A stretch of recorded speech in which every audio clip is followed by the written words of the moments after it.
시민이 언론의 인싸가 되는 그날까지 언론화사 시작합니다. 저는 오은혜고요. 우리 교수님 반갑습니다. 네, 반갑습니다. 오늘 저희가 KBS로 왔습니다. KBS로 온 이유를 영상으로 바로 보여드리도록 하겠습니다.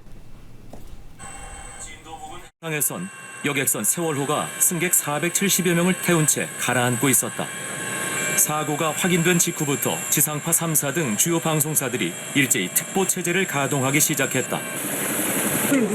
수백 대의 카메라와 기자가 현장에 있었지만 정작 뉴스는 똑같은 화면에 정부 발표만 반복했다. 자 보세요, 카메라 기자. 어디야 이거 아무도 없잖아. 봐, 어선밖에 없잖아. 어선.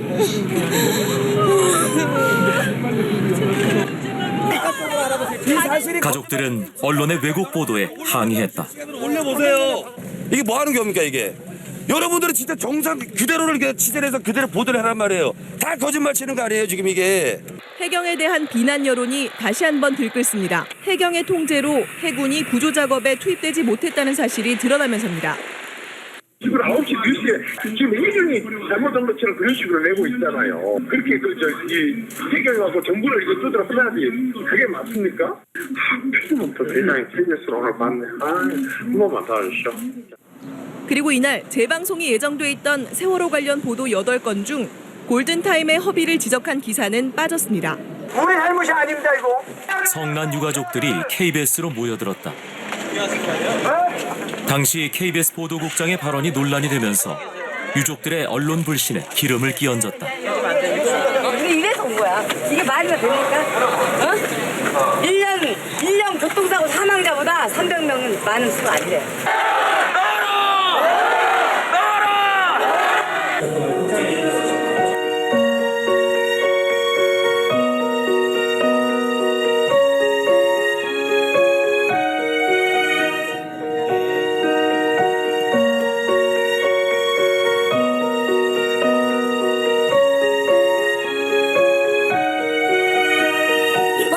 이게 여러분들이 진짜 정상 그대로 이렇게 취재해서 그대로 보도를 하란 말이에요. 다 빼라고! 야!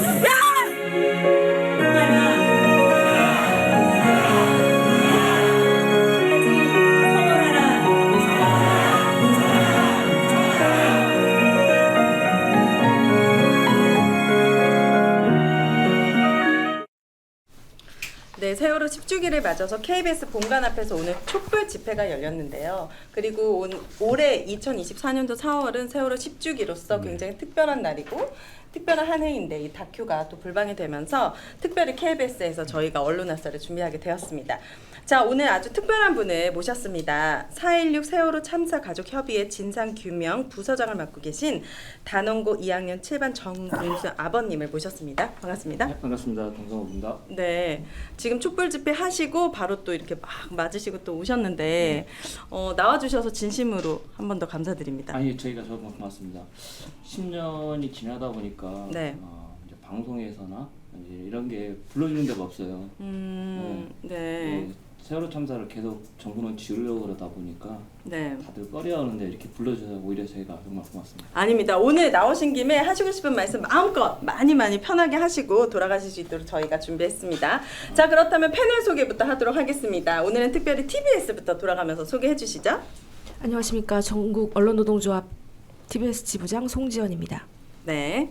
네, YTN 지부장 고한석입니다. 네. 아니, 둘 눈치 보지 말고. 네. 훨씬 넘어갑니다. 네. MBC 본부장 이호찬입니다. 예, KBS 본부장 강성훈입니다. 네, 반갑습니다.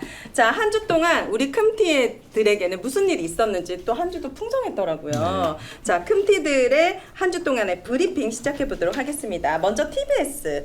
지난 한 주 동안 어떤 일이 있었죠? 갑자기 제가 마음이 막 먹먹해져가지고. 그죠, 저희가 영상을 보고 오니까 10년 전으로 되돌아간 느낌 때문에 많이 침울한데 끌어올려야 합니다. 네. 네. 많은 일들이 있었어요. 일단 저희 대표이사가 사직서를 제출한 상황이고요. 누가요? 누가 저희 사직서? 정태익 대표가 네. 구조 조정을 앞두고 이제 구조조정을 더 이상 자기는 진행할 수 없다. 사표? 네. 그래서 네. 사직서를 던졌고요. 아직 서울시가 수리하지는 않았습니다. 네. 네. 근데 현재 경영지원본부장, 그다음에 그러니까 인사, 그다음 전체적인 경영을 책임지는 경영지원본부장도 지금 희망퇴직을 신청한 상태라서 역시 지금 저희 TBS가 지금 어떻게 될지 오리무중이고요. 네. 오늘 서울시의회에 시정질의가 있었습니다. 그래서 저희 구성원들 50명 정도가 가서 지금 폐방만은 막아달라는 네. 그 릴레이 탄원서 낭독을 좀 했습니다. 네. 아마 사진이 준비되어 있을 텐데요. 한번 보실게요. 네. TBS 구성원 및 가족의 없나요? 릴레이 탄원서 낭독 집회. 네. 네. 그래서 정말 약간 울음바다였어요. 어디서 하신 거예요, 이 낭독? 서울시의회 앞에서 했습니다. 네. 그래서 지금 자발적으로 휴가를 낸 거고요. 그다음에 호소를 했는데 많은 사연들이 있었어요. 그래서 지금 남편이 네. 저희 구성원 중에 한 분은 남편이 지금 뭐 이제 병이 있으셔가지고 네. 자기가 가장인 거예요. 그래서 네. 뭐 그런 사연부터 시작해서 지금 사실은 저희 라디오 PD나 아나운서들이 지금 굉장히 고통을 겪고 있는데요. 그런 부분들에 대한 얘기. 네. 네. 그리고 동료들이 하나둘씩 계속 사라지는 것에 대한 그런 아픔들에 대해서 얘기를 했습니다. 네. 알겠습니다. 자, 그럼 사진은 안 보고 넘어가는 걸로 할까요? 준비해서 보여드릴게요. 네. 자, YTN은 어떤 일이 있었죠?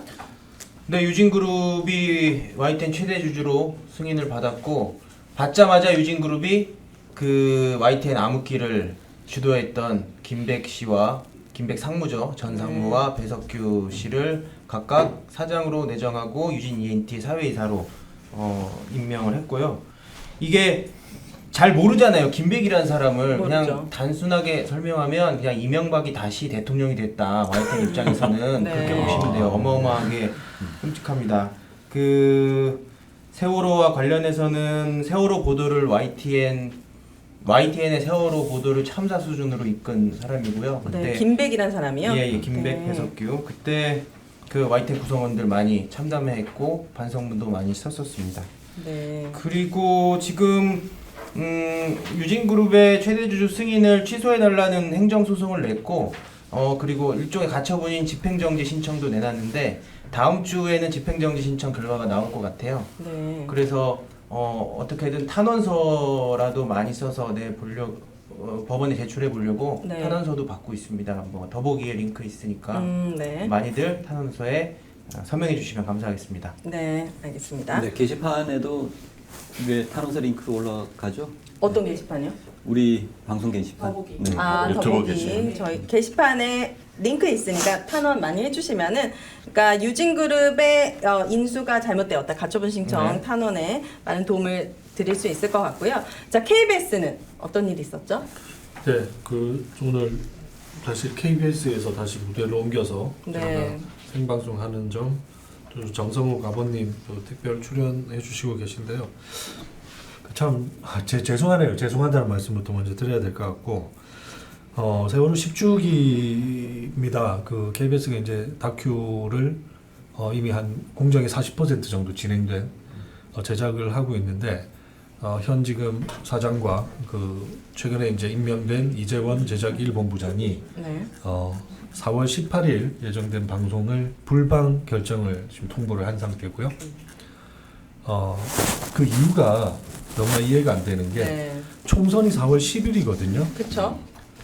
4월 18일 오늘하는 동우지 100번 양보해도 그 이유가 좀 설명이 안 되잖아요. 총선하고 무슨 관계가 있습니까? 그러니까요. 세월호 네. 10주기 기억을 하기 위한 우리 다큐멘터리가.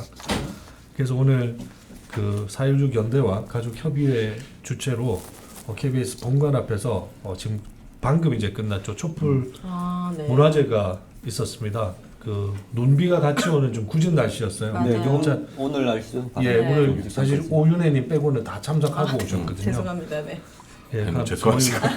뭐 수백 분 시민분들 자발적으로 이렇게 오셔서 같이 촛불 들고 KBS 제작진들이 지금까지 경과를 좀 설명을 드리고 저희는 제가 좀 말씀드리는데 어찌됐건 간에 이 방송 분명히 제작을 완료해서 10주기를 KBS에서 기록할 수 있도록 네. 그리고 그 싸움을 계속 할 겁니다. 네. 그래서 오늘 그 시작이 이제 촛불 문화제였다는 거 좀 알아주시고 상세한 내용들은 오늘 계속 그 내용들이 좀 준비가 돼 있어서 네. 이후에 또 더 상세하게 말씀을 드리겠습니다. 좋습니다. 자, MBC 무슨 일 있었죠? 네, 저희는 또 과징금을 받았습니다. 과징금, 네, 최고 수위잖아요. 이 과징금 징계가. 네, 방통 심의가 내릴 수 있는 징계 중에 이제 최고 수위가 과징금인데, 네. 이제 방심위가 어제 이제 방송 소위를 열고 그것도 이제 여권 추천 3명만 모여서 심의를 했고요. 우리가 뭐 매번 말씀드리지만 당시 바이든 날리면 관련해서 MBC와 똑같은 내용으로 140여 개 언론사들이 보도를 했던 거거든요. 네. 그 중에서 이제 9곳 방송사들을 이제 불러서 의견 진술을 듣고 이제 심의 의결을 했어요. 근데 네. MBC는 과징금, 그다음에 YTN은 관계자 징계, 그다음에 JTBC랑 OBS는 주의. 이렇게까지가 이제 법정 제재고, 네. 나머지 뭐 KBS, 뭐 SBS, TV조선 뭐 등등등은 이제 그냥 권고 조치.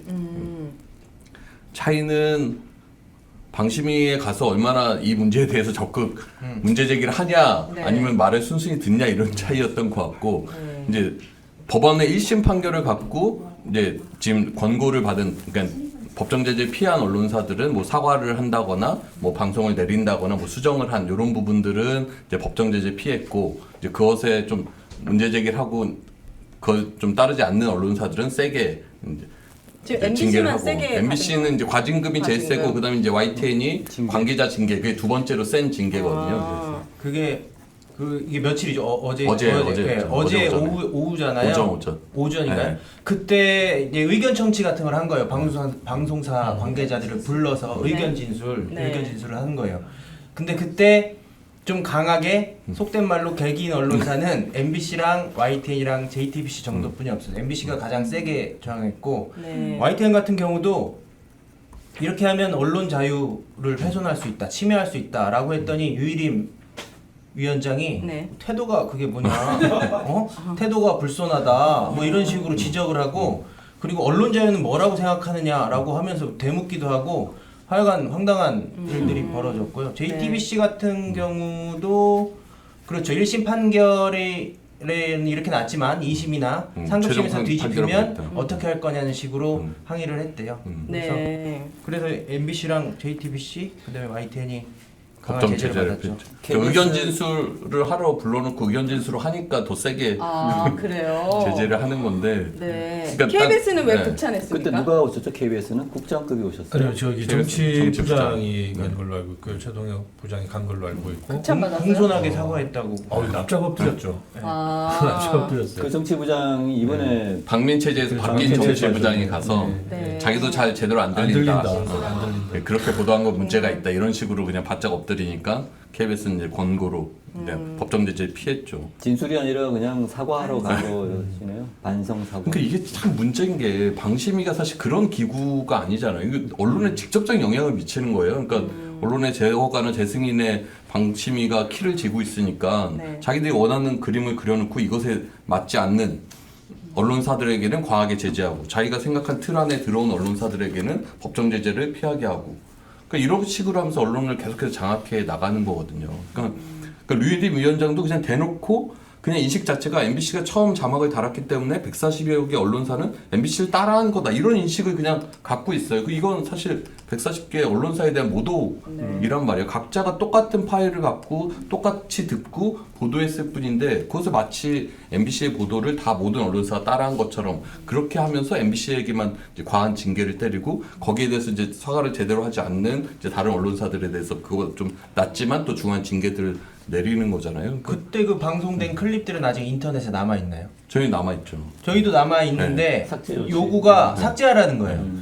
그런데 삭제를 한 데는 있죠. 네. KBS는 삭제했고 다른 뭐 종편 같은 경우는 다 삭제했고 YTN 같은 경우는 삭제를 하지 않고 밑에 1심 판결이 이렇게 났습니다. 보시는 분이 참고하십시오라고 올렸어요. 네. 근데 아예 내리라는 거예요. 그렇죠. 그거 안 내렸다고 또 법정 제재하는 거죠. 그러니까 YTN 같은 경우는 이제 그 내용들 보니까 어떻게 딱 무슨 판단을 하지 않고 되게 드라이하게 객관적으로 이제 의견을 전달한 건데, 딱 자막을 그렇게 달았다는 이유만으로 이제 징계를 하겠다는 그러니까 거죠. 자막도 그게 일이 벌어진 게 재작년 9월 22일이잖아요. 그때 한 6시쯤에 MBC에서 처음으로 국회에서 이 새끼들이 뭐 예산 안 해주면 뭐 바이든 쪽팔려서 어떡하냐 이렇게 나갔어요. 그래서 전 언론이 다 그렇게 썼고 네. 딱 듣고 그렇게 쓴 거예요. 그리고 대한민국에 그렇게 큰 이슈가 없었어요.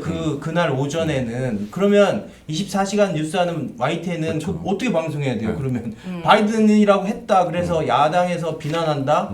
또 여권에서는 어떻게 뭐 해명했다. 이렇게 당연히 그렇게 방송할 거 아니에요. 근데 그게 문제라는 거예요. 그게. 대통령실에서 날리면이다. 바이든이 아니고 날리면이다라고 얘기한 건 13시간 후에요. 그렇죠. 네. 자, 민원사주 이슈가 있는 유일임이 과연 이거를 할 자격이나 있는지 그거에 관련돼서 계속 후속 보도가 나왔으면 하는 바람이 있습니다. 지금 이제 거의 200분 가까이 함께해주고 계십니다. 오늘의 메인 이야기로 넘어가 보도록 하겠습니다. 오늘의 메인 주제는 총선 끝나고 방송해 세월호 10주기 다큐 불방 결정입니다. 자, 2014년 4월 16일 저희가 오프닝 영상도 봤지만 정말 많은 국민들이 큰 슬픔에 빠졌던 세월호 참사가 벌어진 지 이제 벌써 10년이 흘렀습니다. 세월호 10주기를 맞아서 KBS가 다큐를 준비하고 있었는데 이게 불방이 결정이 되었고 이유가 앞서 말씀해 주신 것처럼 총선에 영향을 준다라는 이유 때문인데 이렇게 전혀 이해가 되지 않는 초현실적인 상황에 대해서 우리 아버님부터 이 불방 결정이 났습니다. 어떤 마음이세요? 글쎄요, 처음에 이 얘기를 들었을 때 왜라는 생각이 가장 먼저 들었고요. 왜 불방인가? 예. 네. 이유가 선거하고 이게 관련이 있는 건가? 네, 두 번째 든 이유. 네. 그러면서 마지막에 든 이유는 세월호 선체도 마찬가지거든요. 현재요. 세월호 선체도 네. 안전한 이유로 아예 지금 진입을 못하게 다 막아놔 버렸거든요. 안전 이유로요? 네. 내부에요. 네, 내부에. 아, 네. 그런 거를 딱 봤을 때 정부가 국가가 세월을 지우려고 하는구나 하는 생각 가장 먼저 들더라고요. 네. 네. 그러니까 해수부가 하는 게 지금 국가가 하는 거 똑같은 거예요. 그러니까 국가에서 KBS를 사연 낙하산 인사시켰던 것처럼 네. 똑같이 지금 이 행동을 하고 있다 보니까 역시 국가라는 것은 2014년 14년과 그 이후 변하지 않고 있구나. 네. 오히려 더 퇴보했으면 퇴보했지 우리가 앞으로 나가지 못하고 있구나. 과연 선거가 이 세월호하고 무슨 상관이 있을까를 가장 고민을 많이 하는 게 정말 저희 가족들일 겁니다. 그렇죠. 네. 그런데 아무리 고민을 해봐도 이 세월호 다큐 방송은 네. 선거하고 전혀 관련이 없습니다. 특히 이 다큐는 생존자 학생들의 이야기거든요. 생존자. 네. 네. 저 피해자들의 얘기가 아니라 네. 그때 당시 살아나온 학생의 10년을 어떻게 살아왔는지 어떻게 살고 있는지를 알려주는 거거든요. 네. 참 궁금해요, 저희들도. 어떻게 담아졌을지. 네. 네. 아이들이 어떤 생각으로 10년을 살아왔는지 대부분 부모님한테 얘기를 안 하거든요. 그쵸. 그 속내를 네. 얘기하기가 힘들죠. 그럼 부모들 입장에서는 그게 보고 싶은 거예요, 너무나. 저희는 자식을 얻지만은 네. 또 살아있는 아이들을 볼 때마다 우리 아이들도 저렇게 컸으면은 저런 얘기를 하겠지? 네. 그게 보고 싶은 건데 왜 그것마저도. 막는지를 모르겠다는 거죠. 근데 이게 불방이 된다고 국민들이 세월호를 잊겠습니까? 이건 지울 수가 없는 것인데 세월호 이제 가족분들 입장에서 이거 지우려고 하는구나. 네. 네. 라는 생각을 가지셨다고 했는데 우리 길님은 어떤 생각이실까요? 지우려고 하는 것이 목적은 아닐 것 같고요. 네. 저는 이제 그렇게 생각하는데요. 이것을 슬픔을 같이 공유를 하고 네. 그 국가의 어떤 폭력, 국가의 어떤 실패 이런 부분들에 대한 의식들을 공유를 하는 것들에 대한 두려움이 있다고 생각이 들어요. 기억을 지우려고 하는 것은 이제 그것을 위해서 그렇다고 생각이 들고 네. KBS가 그것을 지금 방민체제에서 매우 적극적으로 지난번에 용산 대통령실을 간다고 보여준 것들이 있잖아요. 그들이 보여주고 싶은 것은 그런 것들밖에 없는 것이죠. 그러니까 기억을 지움으로써 이 시민들이 세월호 유가족분들 같이 공감하는 것 이러한 부분들에 대한 두려움이 있다라는 생각이 든 것 같아요. 네, 좋습니다. 저는 네. 이 정부는 자연스럽게 흘러갈 수 있는 문제를 왜 이렇게 크게 만들지? 긁어 부스럼 만드는 긁어 스타일. 부스럼 만들지라는 생각을 했고 3.1운동 때는 독립운동에 대해서 하는 거고 그 다음에 뭐 5.18 때는 광주 민주화 운동에 대해서 하는 거고 4.16이면은 세월호에 대해서 하는 게 너무 자연스러운 건데 네. 그거에 대한 애도를 할 수 있는 그런 것들을 막고 또 참사에 대한 진실을 상기시키는 더 나은 상황으로 가는 게 되게 공영방송에 어떻게 보면 하나의 그 의무이자 책무이죠. 의무인데 네. 이런 것들을 막으면 막을수록 오히려 세월호는 잊혀지는 게 아니라 더 성역화될 것 같다는 생각이 듭니다. 네. 그래서 제가 요즘 입이 거칠어지고 있습니다. 제가 사실 거치진 않은데요 아직. 왜냐면 저희가 그 방이 있어요. 언론사 방이 있는데 네. 제가 이 대본을 쓰자마자 욕은 안 했는데 그냥 요즘 제 입이 거칠어지고 있습니다라는 글을 남겼어요.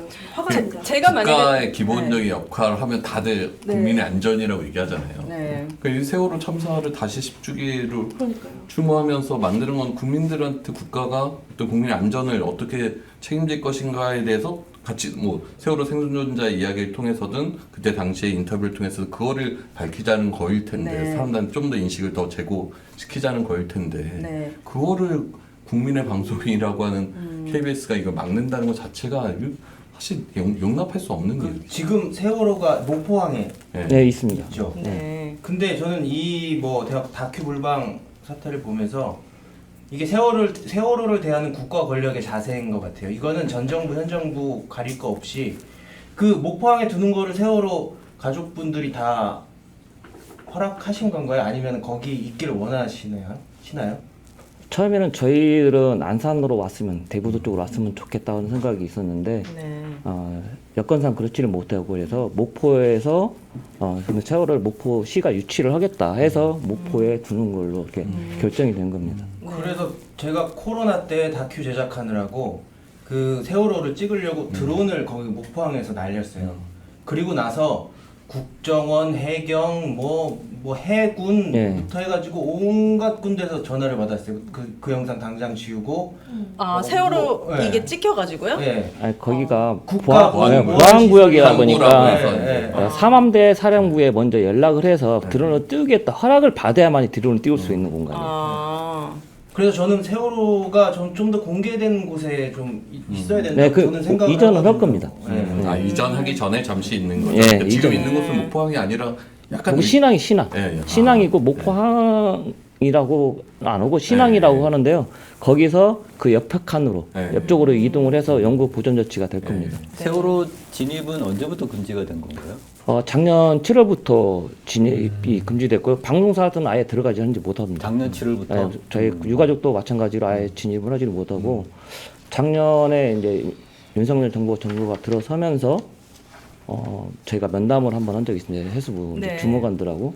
근데 주무관이 한 5급 정도가 되거든요. 네. 근데 그때 주무관이 저한테 하는 말이 정말 어이가 없을 정도로 이런 말을 했어요. 하늘 색깔이 바뀌었으니까 조용히 있어라. 하늘 색깔이 바뀌었으니 조용히 유가족한테 네. 그런 그 얘기를 말을 했다고요? 직접적으로 했다고요? 예. 실명 그러면서 되게 이 세월호 불방을 봤을 때 딱 그 생각이 들더라고요. 그 세월호 진입을 금지하면서 하시는 말씀이 하늘 색깔이 바뀌었으니 가만히 있어라. 가만히 있으란 말은 그거 엄청난 트라우마의 트라우마를- 단어잖아요. 세월호에서. 그거를 유가족한테 직접 썼다는 거예요? 아니 어떤 사람들이 그 자리에 있는 겁니까 지금? 그러면서 제가 이 불방을 봤을 때 똑같구나 하는 생각을 가장 많이 했어요. 정말 자식을 잃은 슬픔도 지금 주체가 할 수 없을 만큼 큰데 이게 정쟁의 대상이 된다는 게 저는 굉장히 분노가 되거든요. 그 가제가 아직 정식 제목이 붙지는 않았지만 우리 아버님 말씀해 주신 것처럼 바람이 되어 살아낼게였어요. 가제가. 바람이 되어 뭐냐면 살아낼게. 이제 그래서 우리 생존한 학생들의 지난 또 10년 얘기를 담는 게 주 내용들로 이제 구성이 돼 있는데 네.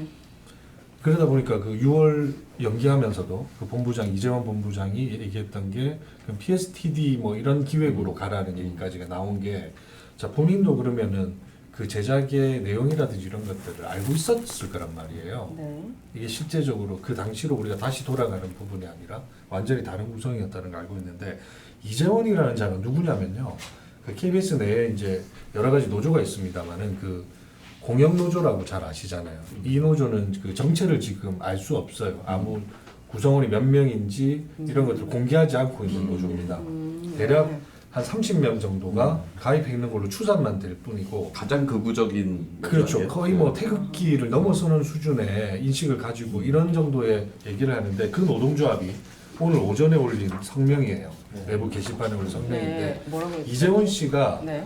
지금 제작 1본부장이 된 지가 불과 한 몇 주 되지 않았는데 그 전에 청주 총국장 발령을 받았어요. 저희 청주 KBS 청주의 대표입니다. 네. 청주 총국장. 총국장. 예. 네.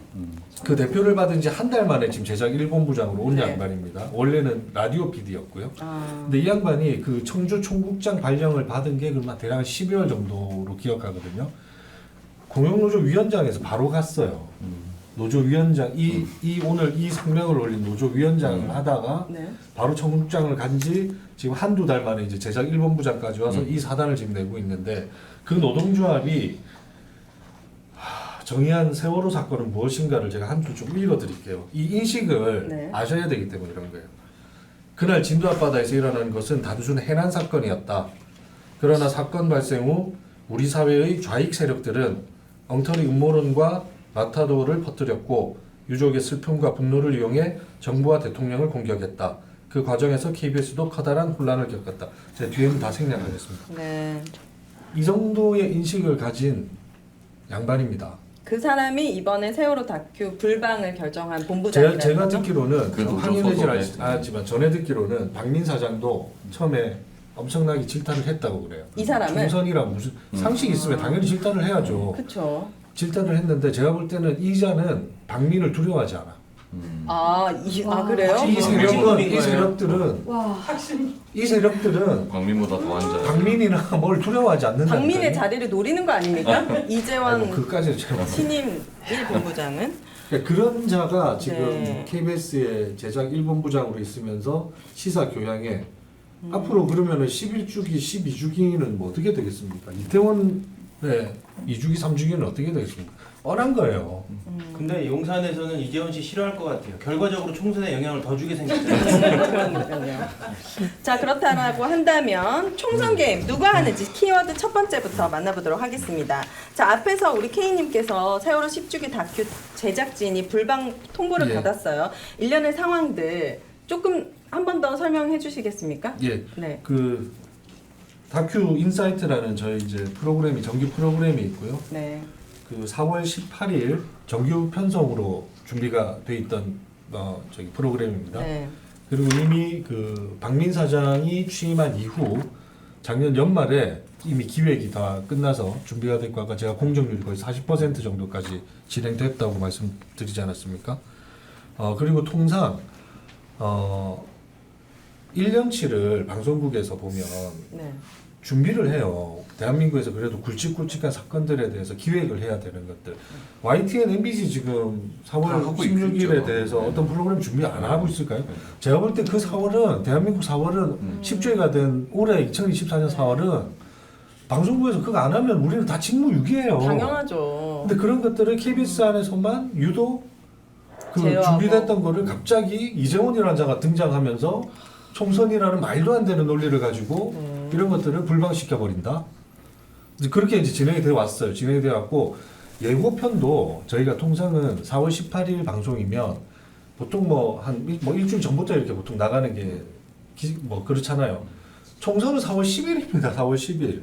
4월 18일 그 총선이 끝나고도 일주일 넘는 시간이 지난 그 시기에 도대체 어떤 상관관계가 있는지. 네, 그건 이유가 납득할 수 없다. 그럼요. 네. 저는 좀 이게 3일 곧 3일짜리 텐데 혹시 그거에 대해서도 혹시 불방 있다는 생각이 드는 게 독립운동가들. 네, 독립운동가들 좀 일본에 좀 잘 보이려고 또 거기까지 가지 않나 이런 생각까지 사람들이 좀 할 것 같아요. 제가 너무 나갔나요? 저는 약간 대통령의 심기를 생각을 하나 혹시 심기 경우. 네. 네. 그러니까 총선 이후에 뭐 상황이 어떨지 모르겠지만 대통령이 뭔가 기분 좋지 않은 상황에서 네. 또 뭔가 이태원 참사를 상기시킬 세월호 참사를 뭔가 KBS가 뭘 다루는 것 자체에 대해서 자체적으로 뭔가 머리를 굴렸나는 생각이 잠깐 들었는데 네. 이런 인식이면 이런 사람들의 이 사람 머릿속에는 세월호는 절대 다루면 안 되는 네, 그냥 보도에서는 안 되는 안 되는 사안이라고 생각하는 되겠고. 사람인데 그냥 총선은 핑계를 댄 거 아닌가. 근데 이게 총선에 영향이 있냐 없냐는 사실 문제의 본질은 아니겠죠. 이게 이제 총선에 일단 공영 방송이 개입을 했다는 자체가 근본적으로 문제가 되는 것 같고 이게 편집의 기준이 편성의 기준으로 작용을 했다는 거잖아요. 편성의 기준이 어떤 정치적인 어떤 조건으로 편성에 영향을 준다. 이 자체가 편성 기준이 위배가 되는 거잖아요. 내부 편성 기준에 그런 게 없다고 저는 알고 있습니다. 편성 기준 가장 중요한 것이 독립성이거든요. 이제 그런 부분을 완전히 무시하고 이것을 편성 기준으로 삼았다는 것, 그게 가장 큰 문제일 것 같고, 두 번째는 이게 정치적인 개입의 소지가 있지 않나라는 부분이 더 큰 문제일 수도 있다라는 것 같아요. 총선에 직접 영향을 주고 안 주고는 이젠 크게 줄 것 같다는 생각이 드는 것 같아요. 네. 이 부분은 나중에 어쨌든 언론 정상화 과정에서 분명히 문제시 돼야 되지 않을까 싶습니다. 세월호 유가족 분들과 같이 이 부분은 계속 문제를 좀 제기를 했으면 좋겠다. 네. 생각이 듭니다. 좋습니다. 자, 키워드 두 번째입니다. 다시 촛불을 든 이유로 넘어가 볼 텐데요. 저희가 오늘 방송하기 전에 저 빼고 여기 계신 모든 분들이 세월호 유가족분들과 또 시민의 100여 명이 넘는 분들이 KBS 여의도 본관 앞에서 촛불을 들고 있었습니다. 분위기, 다녀오신 분들 분위기 좀 얘기해 주세요. 이동관 탄핵 이후 두 번째 촛불이라면서요.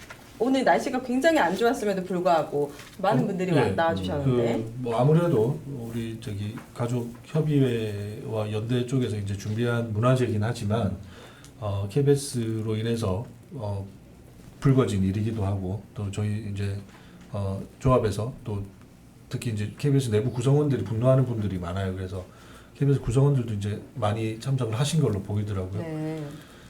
치욕스럽죠. 저희 역시도 저희 내부 구성원들은 치욕스럽고, 제가 이제 그 뭐 아시는 분들도 이렇게 얼굴을 쭉쭉 봤어요. 봤더니 참 뭐라 그럴까요? 이 무슨 반성 성찰을 넘어서 좀 말로 이렇게 표현하기 힘든 좀 그런 치욕스러움, 네. 그 치욕스러움에서 시작되는 좀 이렇게 결기 같은 것들이 좀 많이 읽혀졌고, 네. 오늘 이제 아마 경과 보고했던 제작진들도 이제 올라갔지만 아마 상당히 지금 심리적으로 정신적으로 많이 힘드실 거예요. 오늘 또 많이 우셨다고 하더라고요. 이게 또 제작진들이 이제 우리 가족분들이나 찾아가서 이 상황을 설명해야 되는 것들이 뭐 진짜 아까 10년 지났지만 단 한 걸음도 못 나가고 있는 이런 상황들에 대한 뭐 같은 위로 뭐 이런 것들이었을 겁니다. 그리고 나머지 또 자발적으로 참여해 주신 시민분들은 뭐 분노하셨죠. 그렇죠. 분노하셨고, 그냥 이게 상식적이지 않은 것에 대한 분노. 한 분은 그런 얘기도 하시더라고요. 어머니 돌아가셨는데 기일이 오늘인데 2달 뒤에 제사 지내라는 그게 받아들일 수 있겠느냐. 이제 그런 꼴인 거잖아요, 이게. 그렇죠. 그래서 시민들은 분노하셨고 내부 구성원들은 지금 침통한 상황이고, 그걸 같이 이제 또 지켜보고 연대해 주신 우리 MBC, YTN 동료분들, TBS 동료분들은 또 아마 감회라든지 바라보는 시각이 조금 더 달랐을 거예요. 네. 어떠셨었는지. 그러니까 저희가 2017년에 파업을 통해서 이제 경영진을 몰아내고 다시 이제 복귀했을 때, 그때 오셨을 것 같긴 한데, 이제 세월호 유가족분들 이제 합창단에 오셔서 이렇게 노래를 같이 불러주시면서 저희가 뭔가 사죄를 드리고 같이 뭐 함께 좀 눈물 흘렸던 그때가 사실 좀 기억이 나거든요. 당시 세월호 참사 때 정말 공영방송들이 MBC도 가장 앞장서서 잘못된 보도들을 온갖 쏟아내고 잘못된 프레임들 만들고 유가족들을 막 깡패 취급하는 그런 인식들의 경영진들이 있었던 시절이었잖아요. 그때 죄송스러움이 사실 공영방송을 정상화시키는 데 있어서 어떤 되게 큰 동력으로 자리 잡았던 건데, 이게 10년 만에 다시 또 그때로 돌아가는구나라는 좀 생각이 들어서 되게 뭐 제작진들도 그렇지만 거기 참석하는 언론노조 동지들도 아마 되게 죄송스러운 마음이 많이 들었었고, 저도 약간 좀 그런 마음이 들었고, 저는 이거를 약간 우리가 이 분이 처음에 무슨 총선의 영향 이래서 총선 이야기지, 이게 사실 총선 전에 나가야 되는 아이템이에요. 총선이냐 아니냐를 상관없이 나가야 되는 아이템이잖아요. 이 세월호 참사를 10주기를 다루는 것 자체를 정치적으로 해석하는 프레임 자체가 사실 문제가 있는 거 아니에요. 근데 심지어 총선 전에도 나가야 될 사안인데 그렇지 않고 총선 후에 끝나는 것까지 이렇게 이야기하는 게 말이 안 돼서 그렇지, 이게 약간 국민의 안전의 문제를 다루는 거를 정치적으로 해석하는 이 행위들 자체가 유가족들에 대한 예의가 아니다라고 생각이 들어요. 저는 아무래도 제작하는 입장에서 봤을 때 이 세월호 그때 단원고 생존자 친구들이 지금은 10년 정도 지나서 직업인이 됐을 것 같은데 이분들을 설득해가지고 애쓰게 인터뷰를 하고 그들의 속마음을 카메라에 담았을 텐데 네. 이거가 나가지 않는다라고 제작진이 유가족들 그리고 그 실제로 인터뷰에 참여한 친구들한테 말해야 될 거 아니에요. 그러면 그 친구들의 실망감이라든가 약간 배신감을 생각하면 너무 죄송하죠. 너무 미안한 일이고. 네. 네. 어떻게 저는 너무 죄송하다는 말씀밖에 아까 말씀 주셨는데 네. 저도 기억나는 게 이제 이 언론 장악 저지를 위한 언론 노동자분들의 투쟁에서 그때 세월호 유가족분들이 방문하셨어요. 2017년에. 그러니까 이게 그때 기레기라는 말이 굉장히 사회적으로 많이 유포될 때잖아요. 그런 상황 속에서 언론인들을 방문하셨단 말이죠. 지지하신다고. 그때 이제 이런 말씀을 하신 게 이제 좀 있는데, 유경근 당시 이제 집행위원장이 이런 말을 하셨습니다. 파업이 성공하고 공정 언론을 따낸 뒤 공부하고 분석하고 비판해야 한다. 기계적 중립성 뒤에서는 숨지 말아 달라. 이 말씀을 전달하러 오셨다고 하셨어요. 그러니까 이 언론에 대한 유가족분들의 되게 애절한 어떤 바람들이 있는 것 같아요. 지금 오늘 이제 또 다시 이제 언론 장악 저지를 위한 노동자들과 유가족분들이 다시 만나셨는데, 이번에는 정말 이러한 염원들이 좀 실현이 됐으면 좋겠다는 생각이 좀 드는 것 같습니다. 유가족 입장에서는 그 네. 사고 당시에 언론으로 인해서 가장 크게 상처받았거나 피해 보신 게 있다면 어떤 게 있으셨을까요? 아까 그 사회자가 집회 때 4월 16일 하면 가장 뭐가 생각나냐고 물어보시는 대목이 있었어요. 네. 근데 그분은 그 오보라고 하는 얘기를 했는데 네. 저는 죄송스럽게도 저는 오보보다 더 큰 게 하나가 더 있습니다. 여기 지금 KBS로 와서 또 KBS 얘기를 해야 되는데 네. 4월 18일인가 처음에 이제 5명의 아이들이 처음으로 구조가 됐습니까? 아니요. 아, 죽음으로 해서 육상에 올라옵니다. 네. 그날 10시 정도가 됐을 때예요. 네. 이제 가족들이 그 아이들을 보겠다고 이제 올라온 걸 막고 있었고, 네. 확인하자는 이 이제 실랑이가 벌어지고 있는 가운데, 죄송스럽지만 KBS 카메라를 메고 있던 기자분이 네. 그럼 확인하시죠 그러더라고요. 그러면서 그 면포를 네. 열었거든요. 저는 그게 가장 현재로서는 기억이 남습니다. 그때를 저는 평생 잊을 수가 없어요. 아니 그 기자가 그 명포를 얻을 그 권리가 있는 사람이에요. 왜 그 사람이 그러니까 그때 이제 유가족보다 더 가족들하고 해경하고 막 실갱이를 하고 있다 보니까 네.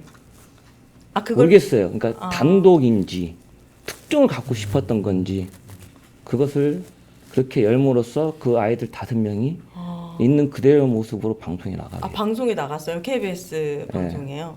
나왔는지 안 나왔는지는 모르겠어요. 네. 방송 그대로 찍었기 때문에 카메라맨이.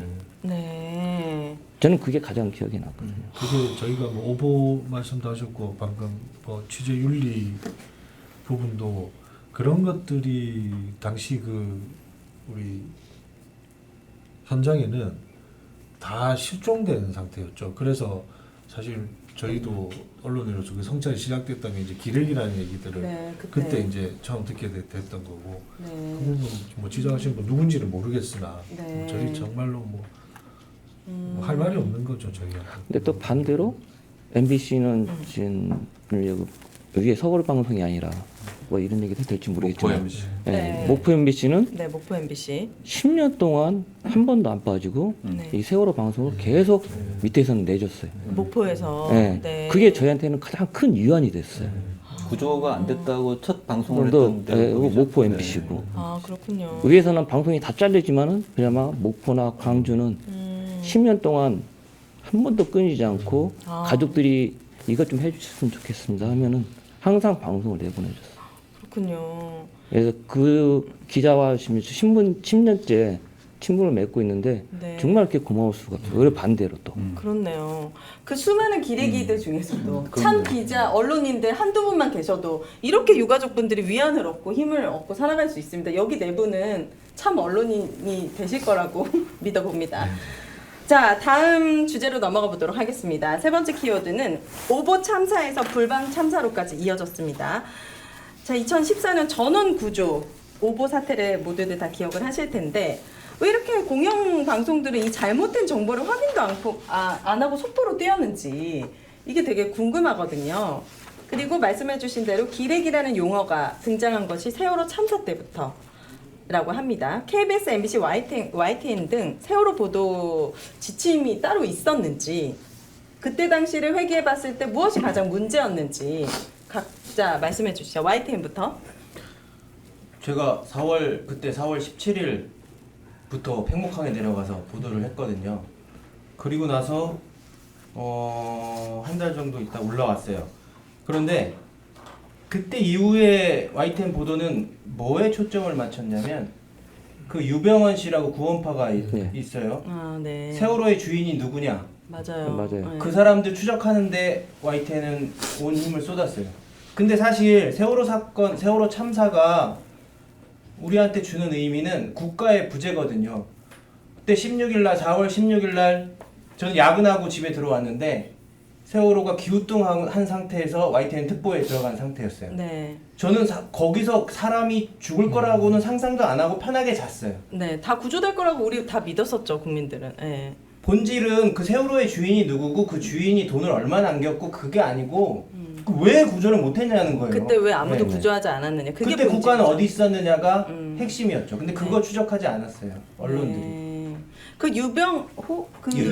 유병헌 그거는 보도 지침이 내려온 겁니까? 왜 그렇게 YTN은 유병헌에 초점이 맞춰져 있었던 건가요? 당시 YTN뿐만이 아니라 예. 전 언론이 다 그렇게 프레임이 그쪽으로 확 바뀌었죠.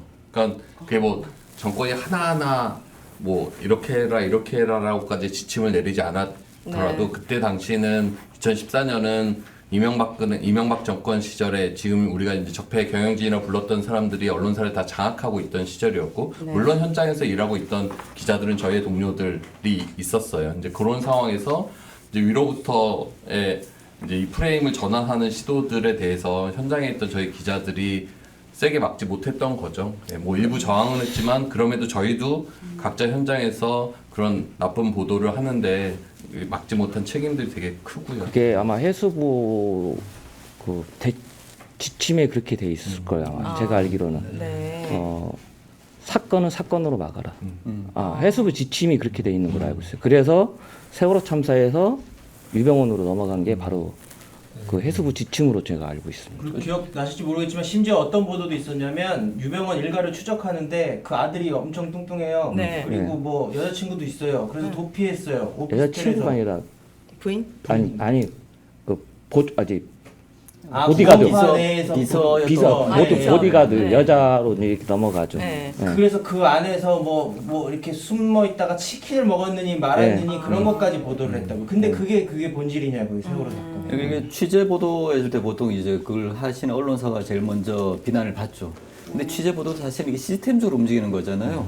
그러니까 이 당시 세월호 때는 정부가 굉장히 해수부를 통해서 그리고 이제 경찰을 통해서 조직적으로 취재나 보도 정보를 통제를 심하게 했던 때였던 걸로 알고 있어요. 이제 그런 상황에서 좀 제대로 된 취재보도 힘들었던 부분이 있는데 이게 이태원 때도 그대로 반복이 되죠.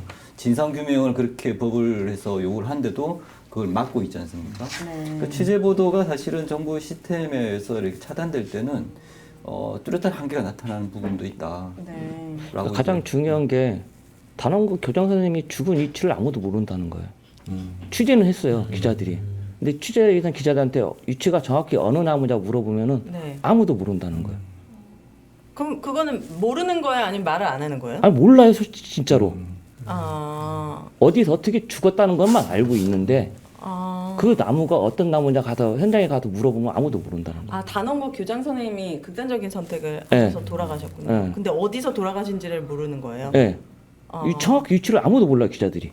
네. 그런 거 보면서 저는 아니 제가 이제 진상규명 쪽에 있다 보니까 네. 이제 알고 싶은 거예요. 그쵸. 그래서 모프 MBC나 이제 가까운 기자들한테 물어봤는데도 네. 아무도 모른다는 거 이런 게.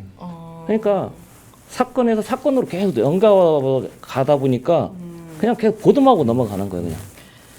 그러니까 언론의 당시에 어떤 총체적인 문제가 다 집약돼서 세월호 참사 때 드러났다라고 보이거든요. 기존의 잘못된 관행들, 취재 윤리의 문제, 당시 언론이 장악됐던 문제, 정권의 보도 통제 이런 게 다 어우러져 갖고 정말 최악의 언론 보도들이 쏟아졌던 그런 때였죠. 그때 세월호 보도 참사를 냈던 그때가 배석규 사장, 김백 상무였습니다. YTN에 그 사람들이 다시 돌아온다는 거예요, YTN에. 그러니까 네. 마찬가지예요. 저희 지금 얼마 전에 이제 사면된 그 적폐 경영진들 김장겸 씨가 그때 당시 보도국장이었어요. 그래서 처음에 이제 유족들이 항의하고 막 이런 것에서 이걸 약간 세력이 붙었다 이런 식으로 편집회의에서 얘기하면서 유가족들의 어떤 뭐 순수성을 되게 훼손시키는 이게 정쟁화로 만들려고 하는 그런 것들. 그때 당시 보도를 책임졌 그 당시에 이제 전국부라고 이제 각 지역사 네트워크를 총괄하는 부장은 그때 이제 잠수사의 죽음에 대해서 유족들에게 책임을 떠넘기고. 그러니까 그런 류의 사람들이 언론사를 장악해서 그런 보도들이 쏟아져 나오던 때였고, 저는 뭐 그분들만의 책임이라고 생각하지 않아요. 저희 그때 같이 현장에 있었던 우리 MBC 기자들도 많이 문제였고 그 이후에 많은 반성들을 했었는데, 하여튼 그런 문제점 있는 보도들이 쭉 이어졌었고, 그러니까 보도 통제 이런 것도 뭐 다양한 면에서 뭐 이루어졌지만 뭐 KBS도 그렇고 그때 이제 보도 나왔던 것들이 이제 방통위에서 세월호 관련 뭐 재난 상황반 운영 계획 이런 것들을 문건 만든 게 나중에 이제 알려지고 했었거든요. 그러니까 이게 저희가 이제 MBC 정상화 위원회라고 내부 자체적으로 이제 조사 보고서를 언제 만든 거예요? 이게 18년 그쯤에 그때 2018년? 해서 예, 이제 저희가 17년 이후 복귀한 이후에 네. 18년 19년 그때 당시에 이제 만들었던 건데 네.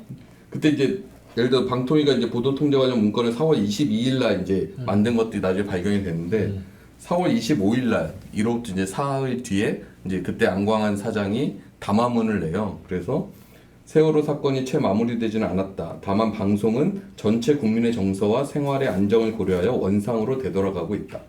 그리고 MBC 관련 보도가 되게 절제된 보도라고 치하하고 그러면서 그때 당시에 이제 일반 다른 프로그램들 다 죽이고 이제 특보 체제에서 MBC가 이제 예능 프로그램이나 이런 것들을 다시 시작하죠. 그러니까 그때 당시 이런 식으로 그러니까 뭐 유족들이 우는 것도 내지 마라. 그다음에 자체적으로 세월호 안에 찍은 그 핸드폰 동영상 이런 것들도 보도하지 마라. 이 온갖 내부적으로는 그런 통제들이 이루어졌었고 유가족들에 대해서 정쟁화시키고 뭔가 세력이라는 식으로 몰아가고 이런 보도들이 계속 이어졌어요. 그 당시에 그래서 이제 사건 참사 이후에 뭐 일주일 이렇게 지나고도 여기 나와 있지만 일상으로 돌아가자 이제 이런 류의 이제 위에 지시들이 막 내려오고 그게 지금 사실 아까 말씀하신 것처럼 10년 지나서 다시 KBS에서 이게 불방 사태는 다시 그거 역시 이제 지우개의 일원 아닌가 하는 그런 생각이 더 강하게 드네요. 그러니까 정부가 세월호를 그렇게 대하고 국가 권력이 세월호를 그렇게 바라보니까 예전에 단식 같은 거 하실 때 앞에서 폭식하는 그런 인간들이 있었잖아요. 그런 사람들이 나오는 거예요. 그 사람들이 괜히 나온 게 아니라 그때 사회 분위기와 공기가 그랬던 거예요. 네. 저는 세월호 참사가 세월호 참사 이전과 이후로 대한민국이 나눌 수 있다고 생각하거든요. 그 전에는 IMF였다면 저는 그 이유는 세월호라고 생각해요. 왜냐면 저 스스로도 되게 힘들었거든요.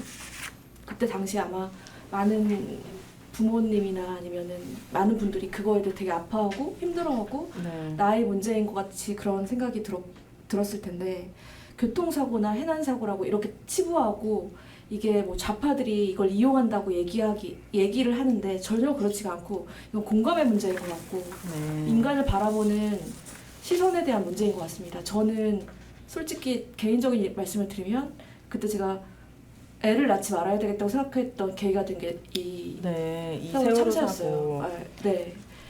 그 정도로 사회에 굉장히 큰 충격과 영향을 준 사건이었다고 저는 세월호도 마찬가지고 이태원 참사도 마찬가지고 이 사고에 저는 공통점이 있다고 생각하는데 우리가 자연재해라든지 아주 정말 인간이 어떻게 할 수 없는 상황에서 많은 인명피해가 났다라고 한다면 그건 우리가 받아들여요. 근데 이거는 구할 수 있었고 막을 수 있었던 너무나 인간 상식이라면 막을 수 있었던 사고를 방치한 거니까 그래서 많은 분들이 분노하셨고 그거를 수습해가는 과정에서도 너무 폭력적이었기 때문에 많은 분들이 여전히 분노를 하고 많이 슬퍼하시는 것 같습니다. 자, 그렇다면 마지막 키워드로 넘어가 보도록 하겠습니다. 다큐 제목이기도 하고 아까 광채님이 남겨주셨는데 바람이 되어 살아갈게는 세월호 생존자의 출판 도서 제목이기도 하다고 해요. 바람과 함께 살아낼게 다큐 제목으로 넘어가 보도록 하겠습니다. 자, 세월호 10주기 다큐 유가족분들에게는 어떤 의미일까요? 글쎄요. 그러니까 이 다큐가 어떤 모습으로 방송이 될지는 아직 저희는 감을 못 잡겠어요. 네. 다만 생존자 학생이 10년을 어떻게 살아왔는지 그 속마음을 알 수 있는 유일한 저희한테는 기회였는데 이 기회가 날아가다 보니까 같은 부모 입장으로서 그러니까 저는 자식을 잃었고 자식을 살아있지만 속마음을 얘기하지 않는 부모예요. 서로 상반된 모습을 가지고 있거든요. 네. 네. 그런 모습을 서로 이해할 수 있는 가장 중요한 하나의 다큐멘터리라고 저는 생각을 해요. 네. 근데 이게 사라지니까 계속 이 상반된 모습은 계속 갖고 갈 수밖에 없다는 거죠. 살아있음으로써의 속마음을 아버지한테나 엄마한테 얘기할 수 없을 때. 그러면 그 아버지는 몰라. 근데 우리는 이 학생의 속마음을 알고 싶어. 이런 게 이렇게 대립되는데 이게 저희한테는 어떻게 되면 트라우마를 극복한 하나의 중요한 열쇠일 수도 있어요. 저희가 3월 4일만 되면은 이 트라우마라고 얘기하는데 이게 엄청 많은 스트레스를 받아요. 저도 불과 지금 한 달 동안 병원에 있다 나왔거든요. 네. 나온 순간 지금 이게 터진 건데 이 3월 4월만 오면은 더 힘든 거예요 이게. 시간이 지나면 이게 약해진다는데 오히려 반대로 시간이 지나니까 네. 더 생각이 나고 더 힘들어지는 거예요. 근데 그것을 극복할 수 있는 게 계속 이 세월호 방송이 나와서 트라우마에 관한 거라든지 진상규명에 관한 거라든지 계속 얘기해 줌으로써 그 부모들은 그걸 보면서 한 발 한 발씩 나갈 수가 있거든요 앞으로. 아이들도 나갈 수가 있는 거고. 그런데 그것을 못하게 막으면 막을수록 재난편사 피해자들은 네. 더 깊이 숨을 수밖에 없는 거고 더 많은 스트레스를 받고 더 힘들어지는 과정을 받고 있는 거예요. 그 유가족분들은 이 세월호 이후에 진상규명이 제대로 이루어지지 않았고 네. 처벌을 아무도 제대로 받지 네. 않았고 이런 과정 때문에 더 트라우마가 커지고 힘드신 그거에 가장 크겠지만은 네. 두 번째로 큰 것은 바로 생존 학생들 아이들의 갖고 있는 그 트라우마를 저희가 이해를 못한다는 게 가장 아픈 거예요. 왜? 전혀 얘기할 수 있는 거리가 없어요. 네. 저는 KBS 시청자위원회가 지금 바로 움직이셔야 된다고 생각됩니다. 왜냐하면 네. 이거는 시청자위원회 권한이 있거든요. 편성과 방송 프로그램 내용에 대한 시정을 요구할 권한을 갖고 있어요. 시청자위원회는. 네. 지금 이제 유가족 부분께서 말씀하셨던 이런 부분은 이 유가족의 권리가 아니라 시민의 당연한 권리입니다. 사실은 그들의 어떠한 치유에 대한 기회를 공개방송 제공을 해야 되거든요. 네. 시청자위원회는 분명히 이 부분을 시정 요구를 하셔야 되고 또 다른 권한이 더 하나 있어요. 뭐냐면은 담당자를 이렇게 불러서 어떠한 이야기를 듣고 그 원인에 대해서 청취할 수 있는 권한이 있어요. 시청자위원회가 실질적인 권한이 있습니다. 그렇기 때문에 이 부분은 시청자가 같이 나서줘야 된다고 생각이 들어요. 내일 박민 사장님 면담이 있으시다고요? 네, 면담 일단 잡혀 있는 거라. 갑자기 아까 저 발언하기 전에 그 얘기를 연락을 네. 받았습니다. 갑자기. 그래서 기자회견 전에 면담을 좀 하자. 네. 이렇게 얘기를 좀 전해드렸습니다. 네. 왜 이렇게 만나자고? 그러니까 그 이유까지는 아직 모르겠어요. 갑자기 그렇게 연락만 좀 방금 받았기 때문에. 네. 4월에 예정대로 다큐는 방영이 되어야 된다고 생각합니다. KBS 내부에서도 열심히 싸워주시고 보니까 언론이 이 10주기 다큐 불방 사태에 대해서 대부분의 언론이 보도를 하지 않고 있다고 합니다. 민원연의 모니터링 결과 경향 한겨레 한국일보 네. 정도만 지금 보도를 하고 있는데 KBS는 방민 때문에 그렇다 치더라도 MBC 그리고 YTN은 언론시민단체 19일 규탄 의견 2번 보도했고 어떻게 된 건가요? 더 적극적으로 MBC는 보도할 생각이 없으신지 이거 큰 문제잖아요. 해야죠. 그러니까 네. 저희가 뭐 인터넷 기사나 이런 걸로는 다루고 라디오에도 어제 보니까 그 권수표 뉴스 하이킥에 이제 박래군 상임에서 출연해서 네. 이런 상황을 좀 이제 말씀을 하셨어요. 근데 이제 아직 메인 뉴스데스크에서는 아직 못 다룬 것 같아요. 그래서 이게 좀 파장돼 보면서 내부적으로도 계속 요구하고 네. 그렇게 하도록 하겠습니다. 알겠습니다. 자, 2014년 4월 16일 세월호 참사는 대한민국의 많은 것을 바꿔놨습니다. 지난 10년간 그날을 기억하며 반성하고 성찰했던 시간이 무용지물이 될까봐 굉장히 두려운데요. 앞으로 이런 꼴을 안 보려면 우리가 무슨 노력을 하면 좋을까요? 사실 저희 언론사가 긍정적인 어떠한 변화를 만들어내고 있는 것 중에 하나가 어떻게 하면 이 언론 종사자와 시민들이 만날 수 있는지, 그래서 언론을 위한 언론이, 시민을 위한 언론이 무엇이 되어야 되는지를 사실은 밝혀나가는 게 되게 중요하다고 생각들거든요. 네. 많은 시민들이 기레기는 버리자, 뭐 유튜브나 우리 언론만 살리자. 사실 그렇게 되면은요, 사회가 공통의 가치 언어로 소리를 만들어낼 수 있는 중요한 기구나 제도가 없어지는 거거든요. 네. 오늘 저희가 이런 자리도 사실은 굉장히 중요한 공동의 연대 행위다. 네. 그래서 시민들이 저희가 요청하는 이런 부분들에 대해서 냉소를 좀 접으시고 적극적으로 같이 좀 함께 해주시는 게 정말 필요하지 않을까 싶습니다. 네. 저는 유가족분들에게 하늘색 바뀌었으니 가만히 있으라 얘기했던 그 사람에게 얘기해주고 싶습니다. 가만히 안 있고 하늘색 우리가 다시 바꾸겠다. 총선 때 총선의 영향을 정말 주게 만들었어요. 추모하는 것은 인간의 도리이고 기본적인 것인데 이거를 막는다는 것은 아주 잘못되었다.